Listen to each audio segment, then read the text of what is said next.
아름다운 세상 만들기의 아세만 빌드입니다. 현재 대구 경북 지역에도 여전히 비가 내리고 있습니다. 오늘까지 3일째 중부 지역에는 많은 비로 인해서 인명피해도 발생했다는 뉴스를 접했습니다. 이번 폭우로 인해서 불의의 사고를 당하신 분들에게는 조의를 표하고요. 그 가족분들께는 심심한 위로의 말씀을 드리겠습니다. 이번처럼 기습적인 폭우로 인한 피해를 예방하고 방지하기 위한 두 가지 얘기를 드리겠습니다. 첫 번째 주제는 산사태에 관한 것이고요. 두 번째 주제는 우수갈로에 대한 주제입니다. 끝까지 시청을 하시면 이런 위급한 상황이 발생을 해도 그 피해에서 벗어날 수 있고, 그리고 근본적으로 그런 피해를 당하지 않을 수 있는 방법과 해답을 제시해 드리겠습니다. 첫 번째 주제인 산사태에 관한 내용입니다. 아세만 빌드가 유튜브를 시작하고 나서 네 번째 컨텐츠로 올렸던 절대 사면 안 되는 땅 1편에 다루었었는데요. 8가지 내용 중에서 첫 번째로 설명드릴 만큼 아주 중요한 내용이었습니다. 많은 유튜버 분들이 비슷한 내용으로 다루고 있었던 절대 사면 안 되는 땅이라는 제목의 내용과는 건축 전문가의 시각과 차별화된 분석을 했던 영상으로서 아마도 산사태 위험 지역에 대한 내용은 저희 아세만 빌드가 처음이 아닐까 예상을 합니다. 이런 산사태 위험이 예상되는 땅에는 어떤 이유를 막론하고 집을 지어서는 안 된다는 내용이고요.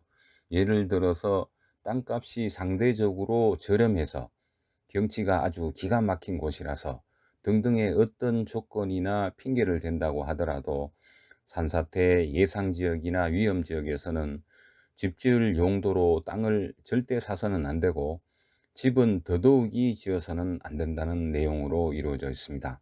시간 나실 때 이 내용에 대해서 정독을 해 보시길 권해드립니다.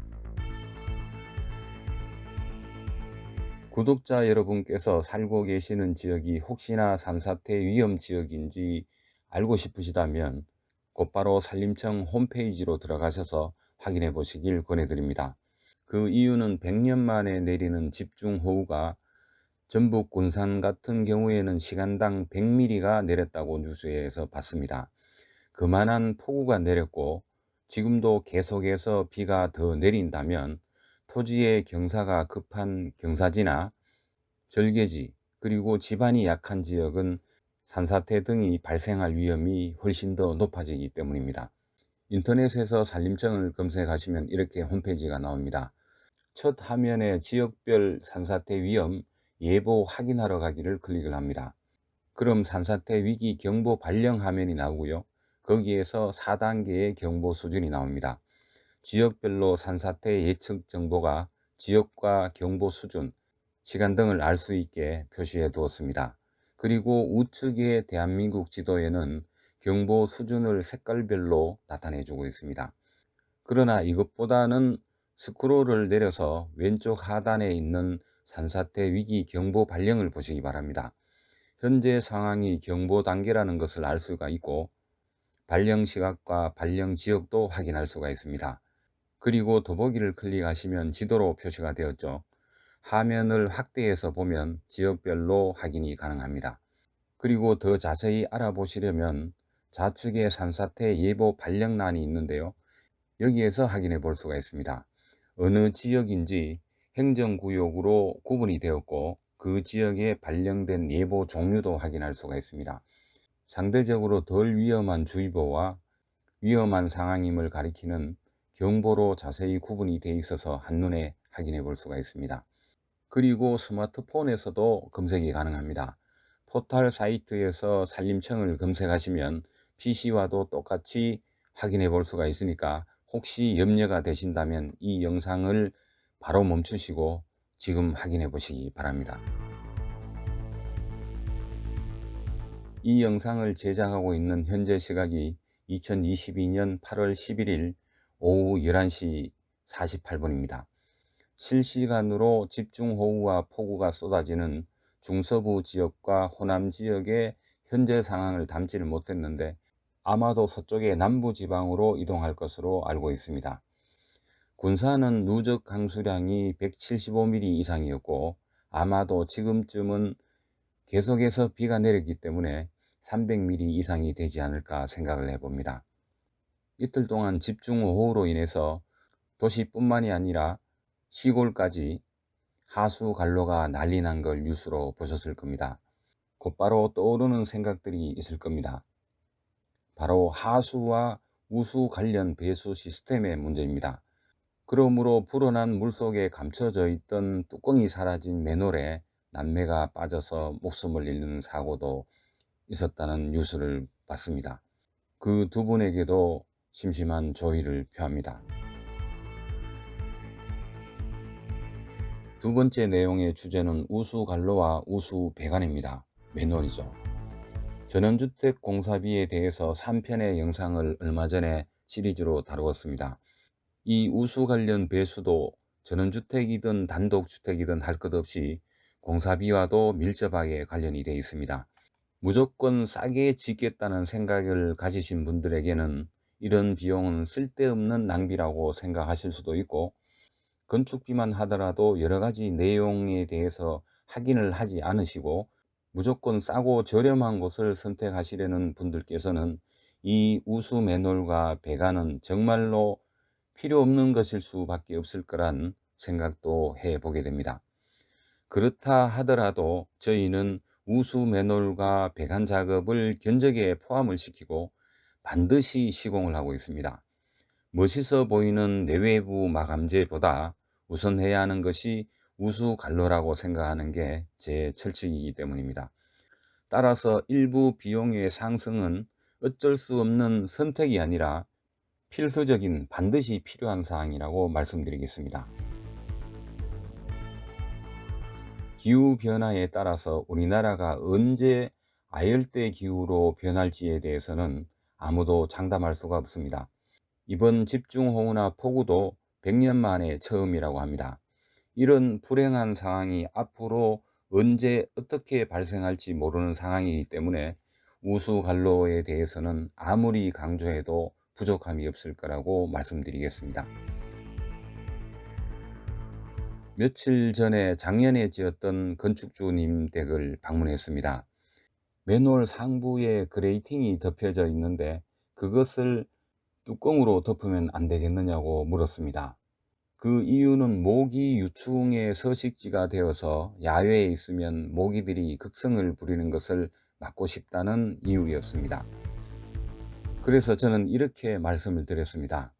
맨홀 상부에는 그레이팅 아래에 모기망을 설치를 하게 되면 모기에 대해서는 방지를 할 수 있다 라고 말씀드렸습니다.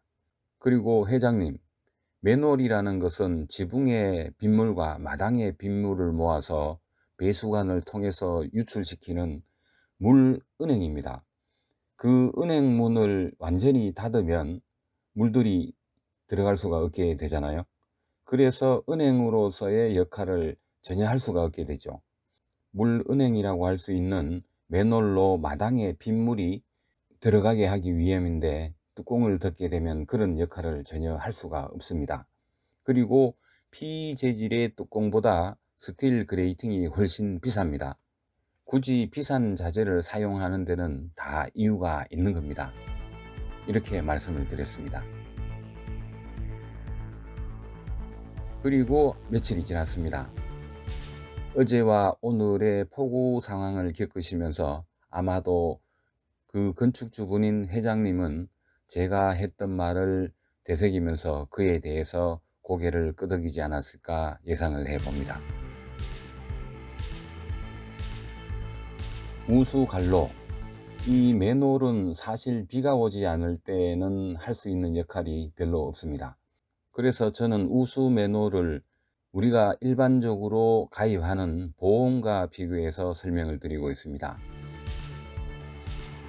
적은 비용이거나 많은 비용이거나 저렴하거나 비싼 보험료를 우리가 굳이 내는 이유가 무엇일까요?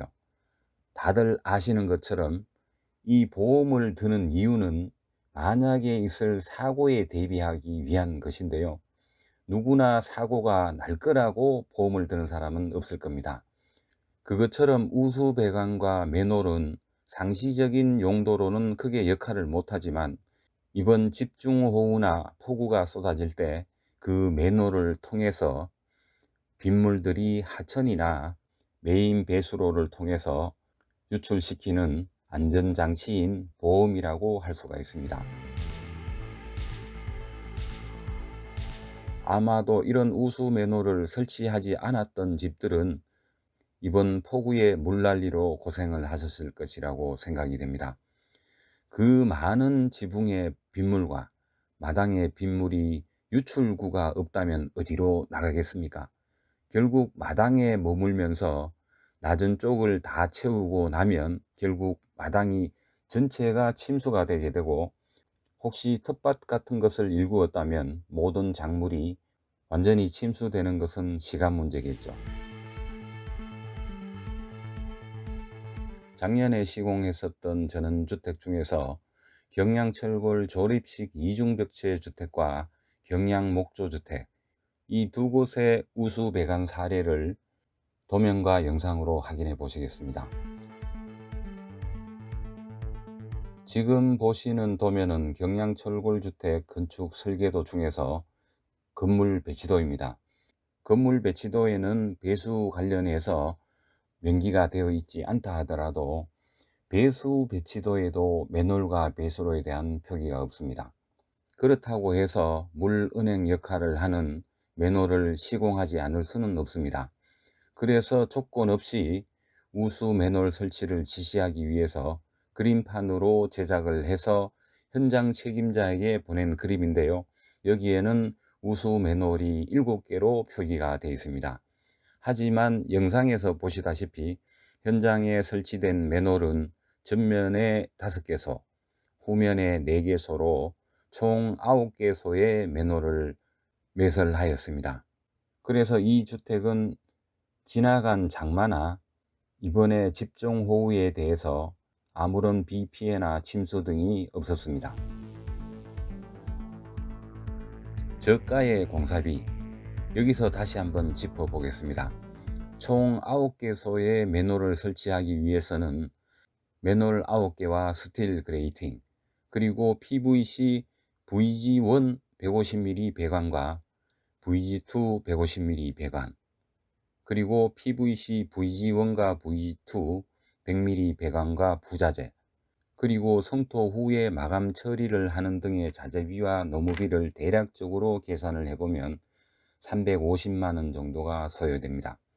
평당 공사비로 계산하는 방식일 때는 30평 기준으로 평당 12만원이 더 들어가면서 평당 공사비가 그만큼 높아지는데도 불구하고 우리는 왜 이렇게 견적을 내었고 반드시 시공을 했을까요?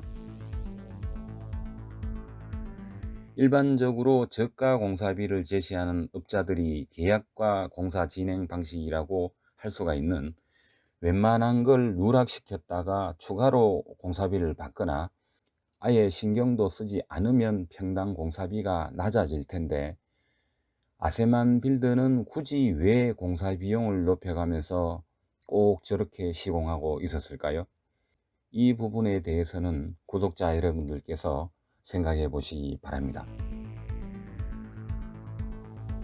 이쯤에서 외람된 말씀을 한 가지 드려야겠습니다. 위의 내용과 같이 어떤 불상사가 예상이 되는 걸 찾아서 건축주님께서 요구하지도 필요하지도 않다고 하더라도 반드시 우수 관로 작업을 통해서 소중하고 유용한 일종의 보험을 들어두고 있습니다. 그렇기 때문에 이번 장마와 폭우에 아무런 피해를 당하지 않는 사례를 확인하신 것처럼 저희 아세만 빌드와 기타 다른 업체와는 단순 비교는 하지 말아 주시기 바랍니다. 비단 이런 과정뿐만이 아니라 남들이 하지 않는 여타의 시방들과 작업들도 필수적으로 진행을 하고 있기 때문에 무조건 싸고 저렴하게 집을 짓고 싶어 하시는 분들이나 지금 보고 계시는 저희 영상을 제대로 보시지 않은 분들께서는 전화를 하시거나 상담 요청을 하지 말아 주시길 정중히 부탁드립니다. 그 이유는 각 영상마다 이 영상처럼 저희만의 시방과 시공 내용을 한두 가지씩 노출을 시키고 있는데요. 그것을 제대로 보지 않고서는 솔직히 건축 상담은 별 의미가 없고 사실 서로 간에 피곤한 일이라고 생각하기 때문입니다. 또 한 가지는 건축 의뢰를 받는다고 해서 모두 다 시공을 해 드릴 수가 없는 이유이고요. 그만한 역량이 되지 못한다는 걸 저희 스스로가 알고 있기 때문에 많은 계약을 할 수가 없기 때문입니다. 다음은 경량 목조 주택의 배수 관련 매놀 시공 내용입니다. 건축공사 시작 전인 사전 토목 공사를 진행하는 장면인데요. 총 7개소의 맨홀 설치를 지시했습니다. 그리고 건물이 세워질 위치에는 잡석을 미리 깔아 두었고요. 별표로 표시된 것은 토목공사를 시작하면서 600mm를 성토를 했기 때문에 원래 있던 땅까지 파일을 박은 것입니다. 본 건축 기초공사 시에 철근을 배근을 해서 일체형으로 콘크리트 타설을 하기 위함인데요. 이것 또한 도면에는 없는 내용을 진행한 것으로서 건물 기초의 안전성을 조금이라도 더 확보하려는 저희만의 시공 방식입니다. 이것도 맨홀이 1개소가 더 늘어나서 8개소의 맨홀을 설치하였습니다. 일기예보에서는 다음 주에도 비 소식이 이틀간 있습니다. 부디 비 피해가 없이 조용히 지나가기를 바라고요. 이번 폭우로 인해서 불의의 피해를 당하신 수재민 분들께 다시 한번 심심한 위로의 말씀을 드립니다. 어떤 유튜버님들처럼 저희 아세만 빌드 TV가 후원금이라도 받게 된다면 망연자실하고 시리에 빠져 계실 많은 수재민들께 도움을 드릴 수가 있겠지만 현재는 어쩔 수 없이 마음만 전하는 점을 송구스럽게 생각합니다. 오늘 영상의 내용은 산사태 위험지역에 땅을 사면 안 된다는 주제와 하수 배관만큼 중요한 우수 배관과 갈로의 필요성에 대해서 말씀드렸습니다. 조금이라도 이 영상이 도움이 되셨다면 구독과 함께 전체 알람을 설정해 주시고 좋아요도 눌러 주시길 부탁드리겠습니다. 지금까지 아세만 빌드의 아름다운 세상 만들기였습니다. 다음 영상에도 더 좋은 소식과 더 유익한 내용으로 찾아뵙겠습니다. 오늘도 영상을 끝까지 시청해 주신 구독자 여러분 대단히 감사합니다.